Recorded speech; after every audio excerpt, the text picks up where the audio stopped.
Bienvenue dans Vue de Russie, le magazine hebdomadaire qui analyse la propagande de Vladimir Poutine sur fond de guerre en Ukraine. Bonjour Elena. Bonjour Stéphanie. Depuis que le département de la justice américain a publié plus de 3 millions de documents, de photos et de vidéos relevant les liens entre le milliardaire et pédocriminel Jeffrey Epstein et de nombreuses personnalités mondiales, la propagande russe confirme sa théorie d'un Occident, dit-elle, dépravé et sataniste.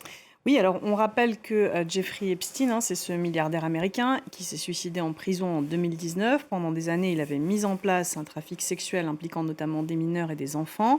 Les documents rendus publics par le département de la justice à l'initiative du Congrès américain révèlent que de nombreuses personnalités ont voyagé à bord du jet privé de Jeffrey Epstein, visité son île privée dans les Caraïbes et participé à des soirées. Mais pour l'heure, pas d'enquête judiciaire qui aurait confirmé l'application des grands de ce monde dans des agissements criminels en lien avec Jeffrey Epstein. Pourtant, le scandale fait rage dans plusieurs pays, vu les soupçons qui pèsent sur de nombreuses personnalités suite à la publication de ces documents. La Russie, elle, en profite pour pousser sa ligne narrative, celle d'un Occident, on le disait, dépravé, qui est en guerre, qui serait en guerre contre la Russie et ses valeurs dites traditionnelles. Alors, devant la presse, le 4 février dernier, la porte-parole du ministère russe des Affaires étrangères, vous le voyez, on est au sommet de l'État, Maria Zakharova a accusé une fois de plus ceux qu'elle qualifie de nazis ukrainiens de massacrer sa population. Elle disait aussi ceci, écoutez.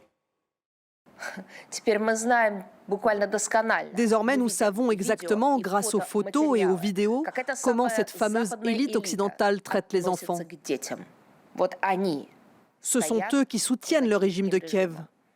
Ce sont eux qui donnent au régime de Kiev des moyens colossaux pour massacrer des enfants et la population civile.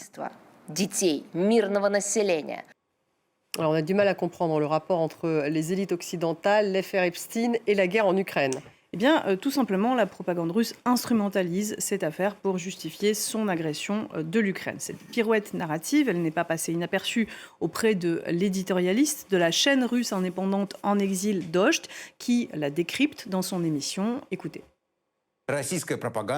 La propagande russe ne pouvait pas passer à côté de ça. Pour Moscou, les dossiers Epstein sont la meilleure illustration de la perversité des élites occidentales. Regardez, ils sont tous embourbés dans la pédophilie. Ils ne pouvaient pas rêver mieux. Et leur conclusion, voilà pourquoi on a attaqué l'Ukraine. L'opération militaire spéciale, c'est une croisade contre l'alliance des nazis ukrainiens avec les pédophiles occidentaux qui soutiennent le régime de Kiev. Alors depuis des années, l'un des plus éloquents théoriciens de ce fameux satanisme présumé occidental, c'est le propagandiste russe Vladimir Solovyov. Avant-hier, dans son émission quotidienne, il s'est livré à cette diatribe. Écoutez. Ces pervers et ces salauds, ils possèdent l'arme nucléaire. La France a un arsenal nucléaire. Ce ne sont pas des politiques, ce sont des morpions. Pour eux, tout tourne autour des perversités sexuelles. Cette vulgarité mènera à des conséquences surprenantes. Évidemment, le gouvernement britannique va tomber à cause d'Epstein. Et la monarchie britannique Et la monarchie norvégienne et toute cette classe dirigeante européenne qui essaie de passer sous silence. Tous ces satanistes. Solovyov insulte les dirigeants occidentaux sous prétexte de perversité et de pédophilie. Elena, pourtant, la Russie n'a pas vraiment à se vanter en matière de protection des droits de l'enfant. Non, en 2015, déjà, elle a dépénalisé les violences domestiques, dont les premières victimes sont les femmes et évidemment les enfants. Et depuis 2022, elle envoie des repris de justice sur les lignes de front en Ukraine. Conséquence, ces criminels, ils reviennent du front libres, d'après un décret, et glorifiés en héros de la nation, puisque leurs peines sont annulées et on leur distribue des médailles. C'est malheureusement le cas aussi de nombreux assassins et pédophiles. La presse russe d'opposition en relève périodiquement de ces cas. En mars 2024, par exemple, un certain Nikita Semyanov est retourné chez lui à Novosibirsk après avoir participé à l'invasion de la ville ukrainienne de Bakhmout, chargé notamment d'assurer des cours d'éducation patriotique dans les écoles à son retour. Et cela n'a pas échappé à une journaliste russe d'opposition en exil qui anime une émission sur YouTube. Regardez. L'homme s'appelle Nikita Semyanov. Il est présenté aux écoliers comme, entre guillemets, un héros de Bakhmout. En réalité, cet homme est un pédophile et un assassin. Il organisait des orgies, avait des relations sexuelles avec des fillettes de 12 à 15 ans. Il frappait sa femme. Il a tué le père de sa femme et a enterré le cadavre dans la cour de leur maison. Il a été envoyé en colonie pénitentiaire. Il a purgé moins d'1 an et il est parti à la guerre.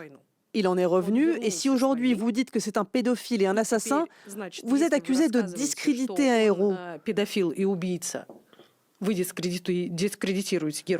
Mais dans le même temps, nous avons un pédophile et un assassin érigés en héros et qui côtoient des enfants.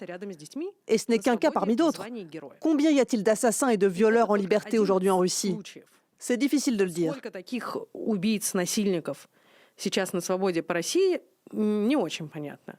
Et malgré ça, la Russie diabolise un Occident supposément dépravé. Et sans surprise, la propagande russe épargne totalement Donald Trump. Oui, alors que pourtant, certains documents mettent aussi en cause le président américain. Celui-ci, par exemple, que vous allez voir, publié donc sur le site du département de la justice américain, c'est un compte-rendu déclassifié d'une conversation du FBI avec une source proche d'Epstein qui affirme que Donald Trump aurait lui-même financé des orgies sexuelles avec des mineurs sur son terrain de golf. Au moins 3 jeunes femmes auraient été assassinées lors de ces orgies et enterrées sur ce même terrain, selon cette source. Des accusations graves et troublantes qui n'ont pour l'heure fait l'objet d'aucune enquête, mais pour le présentateur vedette de la télévision russe Dmitry Kiselyov, aucun doute, Donald Trump est au-dessus de tout soupçon. Écoutez.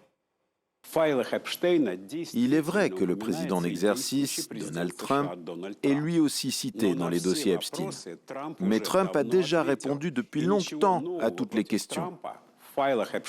Et ces documents ne contiennent rien de nouveau contre lui. Aucune perspective de poursuite judiciaire contre Trump ne se profile dans ces dossiers.